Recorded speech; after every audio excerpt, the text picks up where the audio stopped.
what I think is the role of young people, or the role of youth, um, in actually, I wouldn't say role of youth in a diminishing democracy, because role of youth in preventing democracy from being diminished, or how do you restore democracy. So I think of this as, a very important time and point, and I never would have realized how big the age gap is. And one thing that I learned recently was that India is possibly the country in the entire world with the lowest median age. So we are the youngest country, because the average Indian citizen is 28 years old, which means you can understand how much, this country is made up of young people. And just to, like, give you the population, it's like 50% of this country is under 25.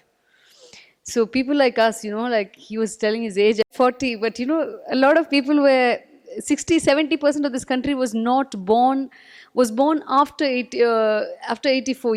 They were not there when Union Carbide happened, when the big things happened in this country. So we are a generation that has come after the emergency. We have no clue. Some of the young people here were possibly born after 2002, when Godra happened, and the Gujarat riots happened, and which kind of defined how this country was, taking a turn towards the right. It was taking a step away from secularism, taking a step towards, communal violence on the streets. So for to be able to talk to young people is a kind of blessing for me. And I can see a lot of restless young people at the at the back of the room. So the thing that I really wanted to start to you is, we are living in a moment where it's not just in India but around the world, democracy is in crisis.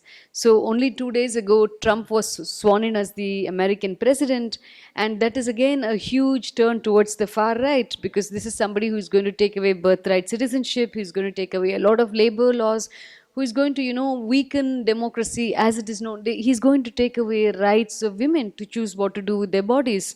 Women are going to lose the right to abortion. They're going to lose the right to birth control. So we are living in a situation where you have the far right making inroads everywhere, and it's not just an Indian phenomena. It's not just a local phenomena, and it's happening across the globe. Everywhere the right is, becoming more and more powerful. So in India, as I said, we are talking about this young population, we are talking about this young median age. But what we have to realize is that is not shocking. The fact that Indians are young is not shocking.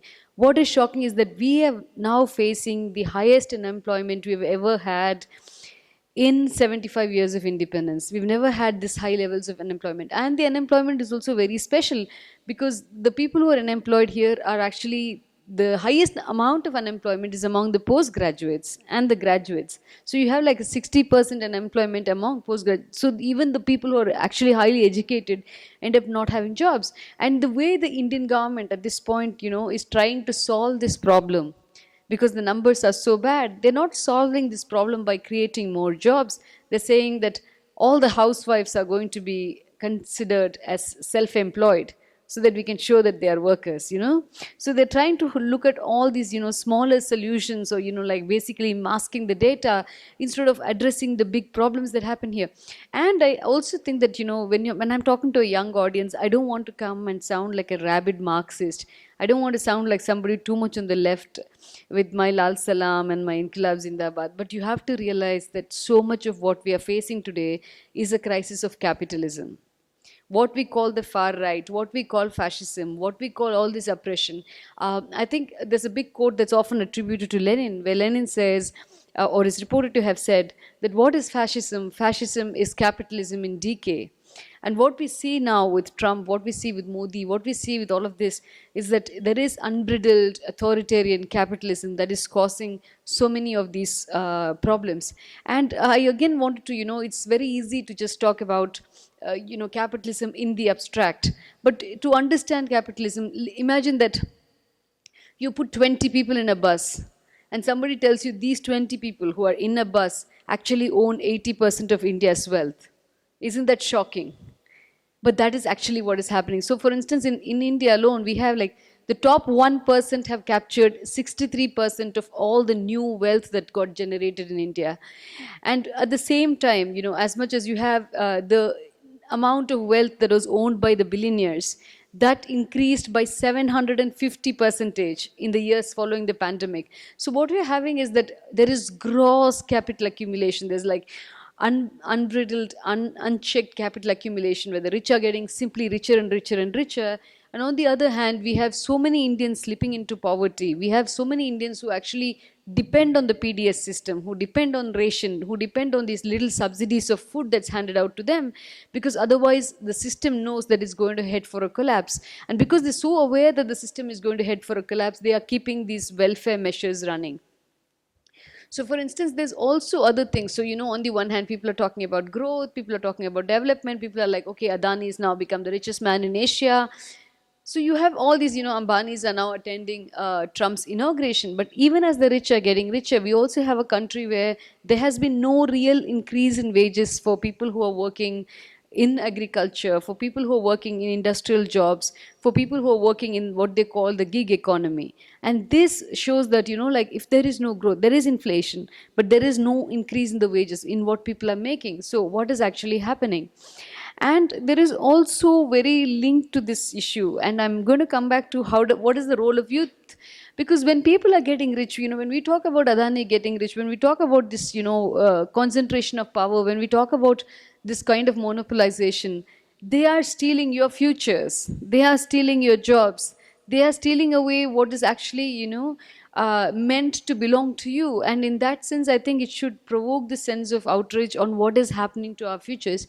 And I think here it's very important, because around the world, something else has been happening with young people. And as somebody who observes this phenomena, I think what has happened is that unlike any other point in time where you could think as a collective, where you could think of yourself as a common group of people, we have an extreme skewed social media where each of us is becoming a brand.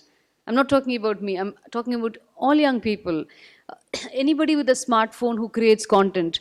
So what is happening on this idea is that instead of worrying about the problems of the world, or instead of, let's say for every one Dhruv Rati who is talking about what is wrong, and exposing the government, everybody is happy just making reels.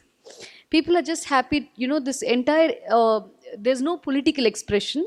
There's only what we call an empty aesthetic rhetoric. So you're happy to make this reel, you're happy to, dance to the latest song, you're happy to mix these songs or whatever it is that, gets done on Instagram. And none of that poses a political challenge. Sorry, so the fact is that, we must actually be worried about and, talk about all of these. And I think these are actually not a problem that cannot be fixed. So the reason is, and I say this as a writer, I have written a lot of books. I was, talking about my books in the introduction. But there is a fundamental problem that we face as writers.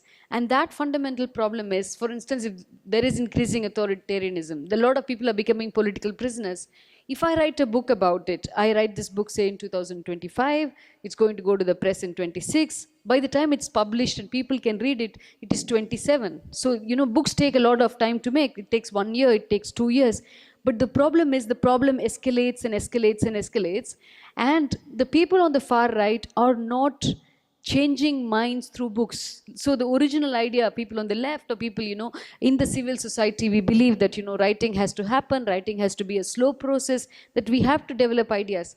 I'm not saying this should not happen, but on the other hand, we must also be extremely aware that the spaces in which action takes place is WhatsApp.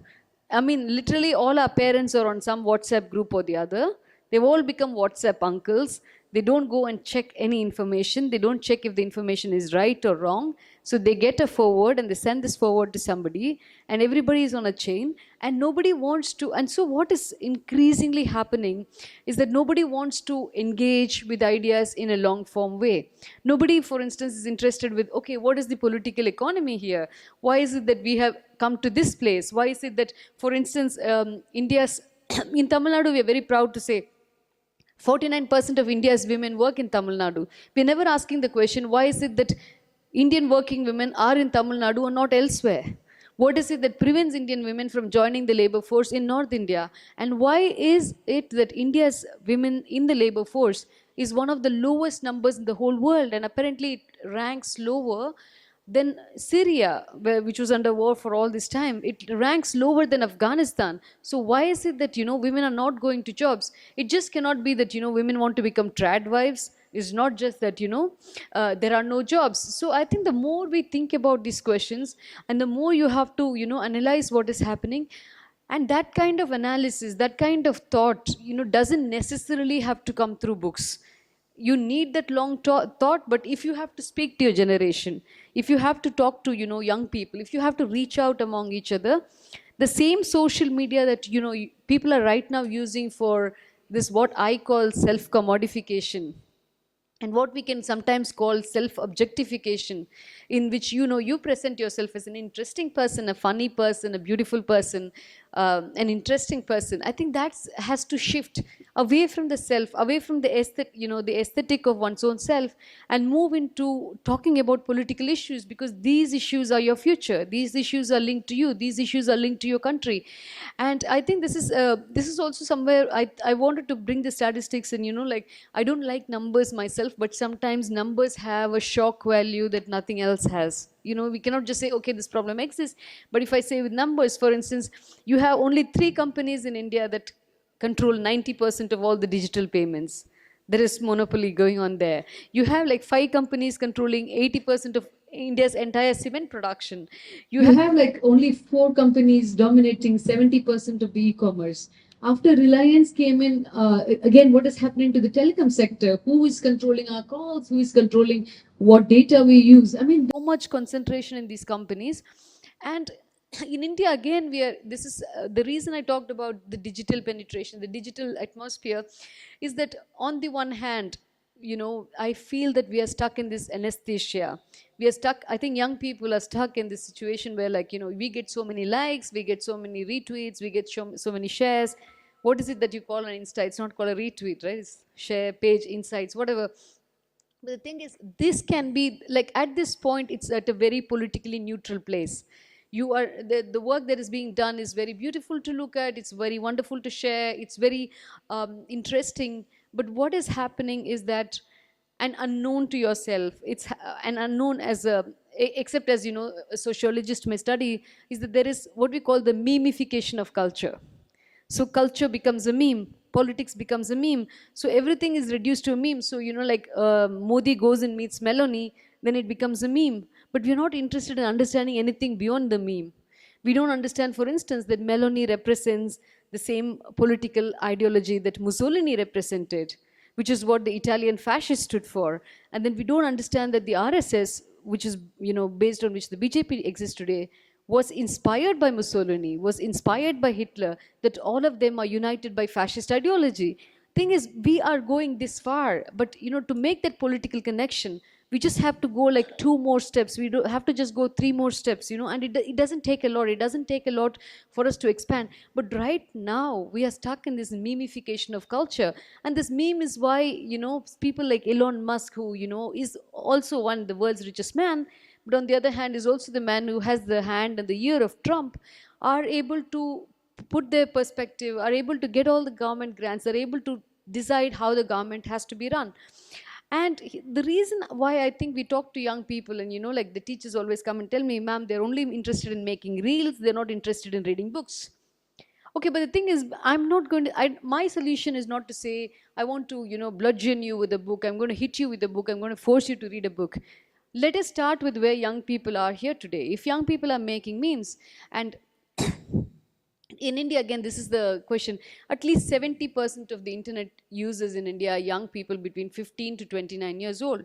And these huge number of young people are making content, are making content that does not have any relevance, except for, as I said, few examples like Dhruv Rathi, who, was trying to make so much change during the elections. Is that your content, what you create, what you film, what you make, is not about actual problems. But you can always use the same smartphone, you can always use the same medium, as much as all of this medium is under the control of the oligarchs of the world. It's Elon Musk who owns these things, it's Mark Zuckerberg who owns these things. They're the richest men in the world who are running social media. But for what it's worth, as long as there's some freedom allowed in this platform, I want you to explore these freedoms to actually make comments about your life, about the lives of, people around you, about what you think is happening, what you think is not happening, and how do you think, you can change. So the other thing is that among these young people, you have, like, 70% of them are the most active users. 80% of all of these young people actually own smartphones, and again another 80% are on social media. And this is a huge demographic, like, you hold the key to what the future is going to be. Like, at least, a lot of people could say, I have nothing but my vote. But young people today, because you're so good with your content creation, because you're so good across multiple social media, and because you are able to do something that, people in my generation could not do. Like, when I became a writer, I was like, Arundhati Roy is great, she was saying such political stuff. Kamala Das is great because she was writing such powerful poems. But whatever, an Arundhati Roy was doing, a Kamala Das is doing, or what I'm doing, it's still very textual. It's still at the level of words. But young people, what you have is visuals. You have something that, works at the level of video. You have something that works at the level, not only intelligence, not only, words, but also that transforms into the visual element. And I think that is something very fundamentally, phenomenally powerful. And I think that's something that, young people have to tap into and take. So there are other things that I also wanted to actually share with you, and that is some of these absences that I observed, and I wanted to share with you. For instance, there was so much silence on what happens around Palestine. It's almost like, we wish it was a bigger issue, because when we were growing up, at least in Tamil Nadu, these kind of anti-imperialist liberation movements meant a lot for us. So if you were growing up in Tamil Nadu in the 80s or 90s, a lot of the people were like, okay, will Tamil people get an independent homeland in Sri Lanka? Will the Tamil Tigers manage to hold their territory? Will they manage to win? So this was actually like, almost like an everyday construction. It was almost something that, kept us on the hook. But how many of you, or how many of us, were looking every day at what is happening in Palestine, who are looking at 471 days of non-stop bombing, of, the destruction? More than 20,000 children were killed. More than, 1 lakh Palestinians lost their lives. Every single hospital was bombed. Every single university was bombed. More than, 205 journalists were killed. And we should not, and this is where I really think that you may be born Indian, but as a young person, you belong to the world. You belong to what I think is the international community. And how is it that what happens in Palestine is something that stays in Palestine? It does not stay in Palestine, because what happens in Palestine is an example of what will happen if a people are fighting against land grab. It's what will happen if people are fighting for their national ethnic identity. It's what will happen when you fight imperialist powers, when you fight America, because at least 3 times America vetoed a ceasefire. And it helps us understand, what is it that US imperialism is doing. And in so many ways, Palestine was like, in the end, even after all these people died, even after all this genocide, it was still a great example of a resistance movement, because in the end, Israel had to decide that the rate at which they were killing, and it was a killing machine, they will still understand that Hamas was replenishing its fighters at a rate at which, the rate of replacement was greater than the rate of extermination. And so they had to, at some point pull back and call for a ceasefire. And why is this important? Why is land grab important? Why is imperialism important? Because land grab is not just what's happening in Gaza. It's not just what's happening in the West Bank. It's not just something happening elsewhere to other people. Land grab is happening today in India. So you look at something like, in Kerala, I think you had this very important protest. I think we don't have to come to Kerala and lecture about Kerala, but what is happening in Vizhinjam, for instance, the fact that people did not did not want the port. People were fighting against, the entry of Adani. And it was a very important struggle. And these kind of struggles are about people's own land. It's about the right of saying, people fighting against quarries, people fighting against, the mining mafia. And it's happening on the one side, in the Western Ghats. It's happening in Kerala's coastal areas, but it's also happening in central India. So, for instance, we realized that last year alone they killed 300 people, 300 Adivasi people, and said all of them were Naxalites. But were they all Naxalite, or was just Adivasi people killed so that the system could collect reward money? They could collect the money for, killing Naxalite and benefit from that. But also, why is it that they want to grab that land, because that land is mineral rich, because that land is where they want to do the mining. This is where the big companies want to come and make money. So I think that, understanding our own lives, understanding how the struggle in Palestine is relevant to the struggle in India, how the struggle, for instance, Israel is the same country which was killing people through drone warfare, which was using AI. And it was not using AI to actually find the fighter, but they were using AI to find the time when the fighter was in his house with the family, with the children, so that they can target them at that time and kill not only them but kill the entire family. So this is what modern technology was used for, this absolute decimation of people, this absolute, destruction of people. And the same, Israel is supplying, software like Pegasus to Indian people, to the Indian government, to spy on our journalists, to spy on our politicians, to spy on our opposition leaders. And I think unless we make this kind of link and realize that all these struggles are connected, that, what happens somewhere far away, Palestine is not so far away, it is linked to our life. And I think this is really important. And this is where I think that, how many of you here are on social media, one or the other? No, nobody is on social media. How did I manage to meet the only people in Kerala who are not on social media? Okay. Okay. So I think that thank you. So what I want you to do, and I want to listen to you and your ideas as well. So I'm going to wrap up my talk. What I want you to do is to use these platforms. Think that somebody gave you a stage, and not just a stage for you to be the cool guy, the cool girl, the sexy boy, the sexy girl, whatever it is, but also an intellectual person, also a thinking person, also a rebel, and not just rebelling against your parents. It's very easy to rebel against parents, very difficult to rebel against a system. It's very difficult to rebel against oppression. So, not just be the rebel in the cool way, because everybody can rebel against their parents. It takes another level of intellect and courage and self-confidence to go and rebel against the system, to look for how corporates are manipulating social media, to see if the far right is saying lies, to call out these far right lies. Like somebody says cow urine is great, it's going to take care of medicine. I mean, what's this whole debate about cow urine? What is this kind of pseudoscience? Is this what Nehru wanted for this country? Is this what Periyar wanted for this country? Is this what EMS wanted for this country? So in some ways you go to some framework and try to understand and try to call this out. I mean, make it funny, make it cool, don't get into trouble, but still talk about all these things. And also understand that all of this dissent will also face a pushback. And there's another thing that you have to understand. Like earlier I made this point, and it might be a little far-fetched, but I'm still going to try to explain that the far right, whether it's in America, whether it's in Europe, whether it's in India, they're all united by a couple of things.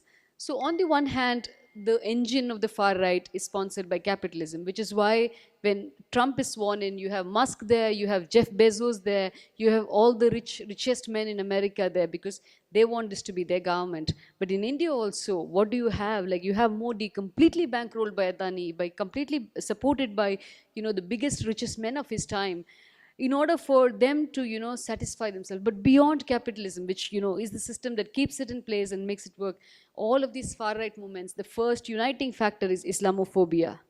The fact that Muslims are painted as terrorists, the fact that Muslims are painted as problematic, the fact that Muslims are treated as second-rate citizens, the fact that citizenship is taken away from Muslim people, the fact that everybody wants to intervene. I think the first thing is Islamophobia, and the second thing is the control of women's bodies. So when Trump comes to power, when whether and the far right comes to power, whether it's Poland or whether it's Hungary or Italy, there's always a clampdown on the rights of women, the rights of women for their own bodily autonomy, for birth control, for abortion rights. And in India, of course, they do not want to take away these rights, but the control on bodily autonomy for us is entirely different.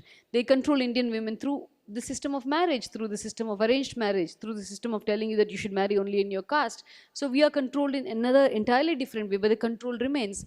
And the third thing that also unites it, apart from Islamophobia, apart from the control on women, apart from the capitalist nexus, is also the erosion of workers' rights. Workers cannot form unions. Workers, if they are in Starbucks, they form unions, they're fired. In Amazon, they're fired. In India, you have new labor laws coming. You have all these men like Narayana Murthy, and the L&T guy saying you have to work 80 hours a week, you have to work 90 hours a week. Why are you sitting at home on Sundays? Why do you want to stare at your wife's face? Come to office, This whole idea that people have to work without any respect for any laws. So there's a complete clampdown on workers' rights. And also there's a lot of anti-migrant hatred.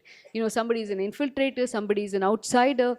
And these kind of things is what, makes the far right united. And this is important because, this may not be in your syllabus. This may not be something you write for an exam, but this is something that, you have to understand, imbibe, challenge, and question. And having said this, I also think that, there's something that I want to reflect on, especially about democracy, which is that, democracy is not just, something like, okay, it's not just the older people here, what you call, is not just some uncle somewhere doing everything. Democracy is for you as well. You're all soon, if you're not 18, you're going to turn 18, you're all going to have a vote. So it's not, I don't know, it's not a spectator sport. It's not something that you just watch. It's not the news. Democracy is you. Democracy is about what do we do to save these things? How do we, start all these grassroots initiatives? How do we challenge, corporate narrative? How do we challenge the state narrative? Suppose anybody who challenges the state in India today, the situation is that we are called urban Naxal. If we say that, mining should not happen, we are urban Naxal. If we say that Muslims should be respected, we are urban Naxal. If we say that airport should not be expanded, airport should not be given to Adani, then we are urban Naxal. So the thing is, we are immediately called a terrorist. So where do we go from here, and how do we, challenge these kind of things? So for me, the idea is that I really think that unlike any other generation, like in those days, people had to, I don't know, run these little magazines, and they had to do all this underground work, and they had to, organize themselves in this manner. But today you have the freedom and the platform, at least insofar as they exist and as long as they exist. And I want you all to, kind of use your voices, kind of organize. Stop thinking of yourself as individuals. Be great individuals, but also start thinking of yourself as collectives, because, there's always power in numbers. There's always power, being together. Think of all the collective action that you can do. And also look at solidarity, like how can you stand with people? And before I finish, I want to also tell you something about, that happened, that has actually led to the rise of Trump.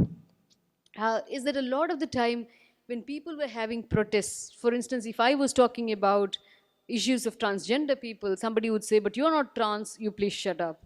If somebody there was, talking about Dalit issues, somebody would come and say, you're not Dalit, you just shut up. If somebody was talking about racism, they'd be like, you are light-skinned, you don't talk about racism, you shut up.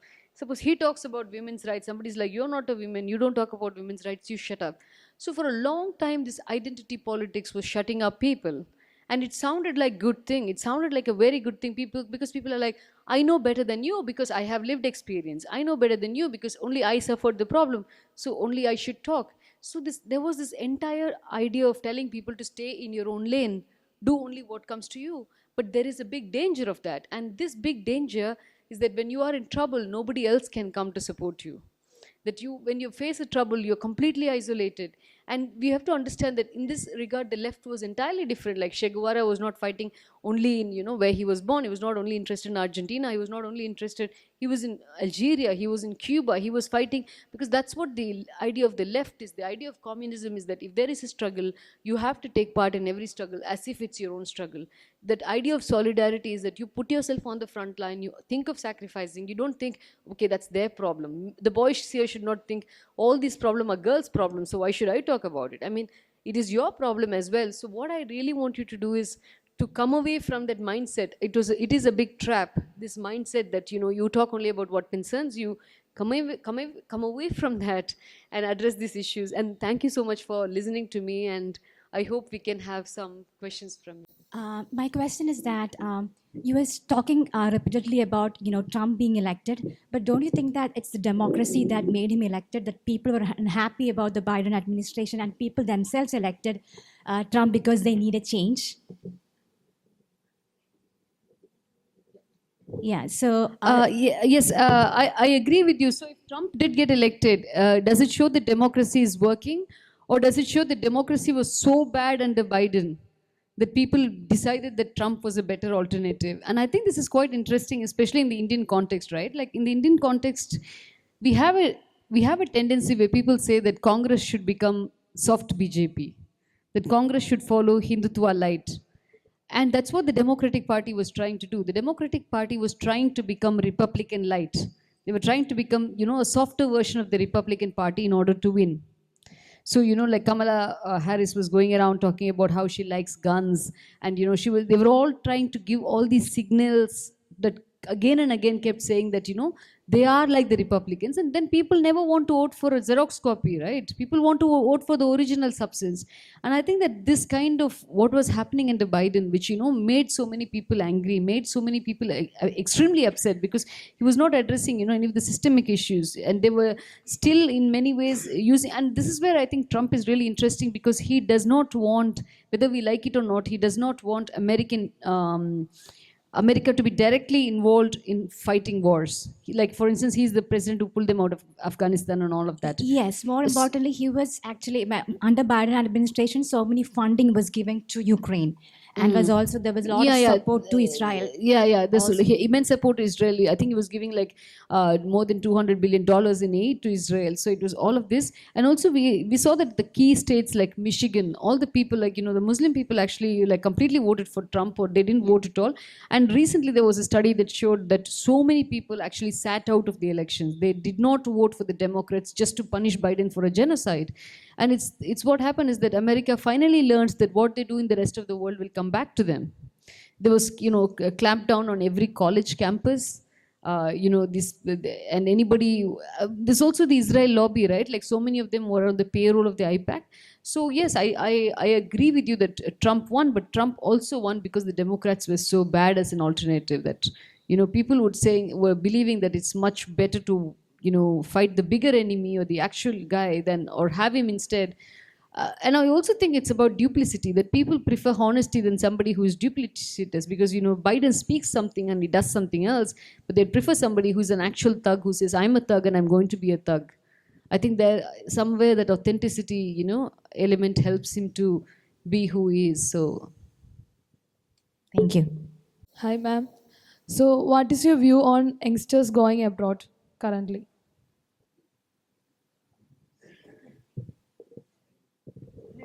it's a very general question. I don't know how to answer that. See, but again, there's see, young people are, anybody who has the freedom to leave this country is leaving this country. Anybody who has the economic money to leave the country, anybody who wants to, who has the ability to, because even the parents are telling the young children themselves, right? There's no future in this country. There's no hope in this country. So if you can leave, and if you want to leave, you leave. Unfortunately, I think very differently about this, because I was living abroad for 10 years. My partner is a Belgian. But we decided to move back to India, because I think that the real work has to be done here. I can live in London and have a very good A-class lifestyle, but I somehow believe that, when there's so much work, that distance means that you cannot be as effective as when you're on the ground. So it's a very personal question. Nobody can make that choice for you, right? Like, it's every individual. Nobody can say you not to go abroad. Nobody should say anybody you have to come back and fight. You have to make that question. It depends on where one's moral compass lies, and also where one thinks we are most effective. But I think that even the number of young people going abroad is again a question we have to unpack, because I keep hearing that when this whole Palestinian conflict was, like genocide was going on, Israel recruited a lot of Indian people and they went from Haryana, Uttar Pradesh, the northern states, to actually replace Palestinian labor.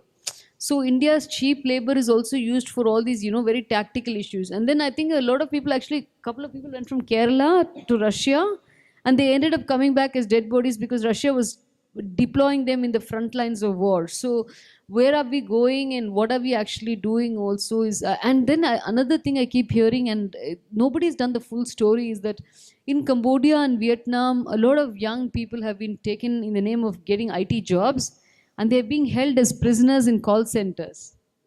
And they're basically running all these scams, but they themselves cannot escape because they don't have their passports and they don't have any way of contacting the outside world. Very few people manage to escape and come back. So, it's one thing to go in a very straightforward way, even though a lot of these doors are going to get locked. I think the US is clamping down, and, Britain is already clamping down.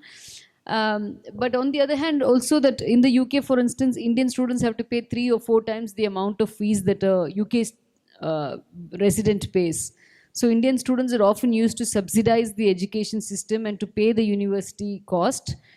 That makes the university run for providing education to everybody. So I think it's a very mixed bag. But what do I think? I don't think it's an issue of judgment. If somebody wants to go abroad because they think it's very stifling, I think they should have the freedom to go abroad.